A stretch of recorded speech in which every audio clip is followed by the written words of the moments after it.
Samantala, pakinggan po natin ang pag-uulat mula naman sa ating CMN roving reporter sa Mindanao.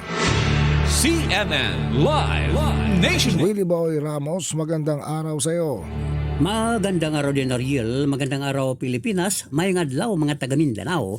Dalawang mga parallel bridges sa North Cotabato ang pinasinayaan o ng tulay ay sa bayan ng Carmen. May habang 240 linear meters, pinondohan ng 266.37 million pesos, habang ang isang parallel bridge naman ay sa barangay Lumayong, bayan ng Cabaca, North Cotabato, na may kaukulang haba na 180 linear meters, pinondohan ng 233.42 milyong pesos sa kabuwang halaga na umabot sa 499.86 milyong piso.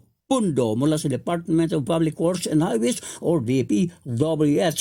Ang proyekto ayon pa kay North Cotabato Provincial Governor na si Emilio Mendoza ay mga karagdagang independent bridges na magpapaluwag sa daloy ng trapiko sa buong lalawigan, partikular ang dalawang bayan, at maghatid din ng kaunlaran.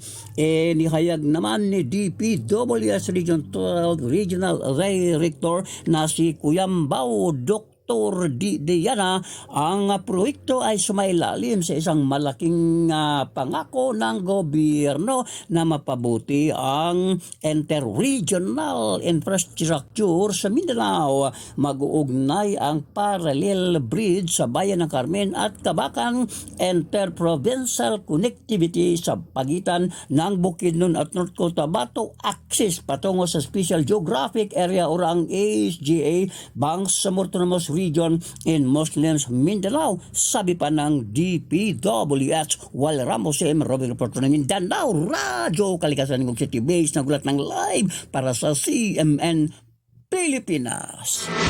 CMN Live Nationwide. Maraming salamat, Willie Boy Ramos, ang ating CMN roving reporter sa Mindanao. Samantala,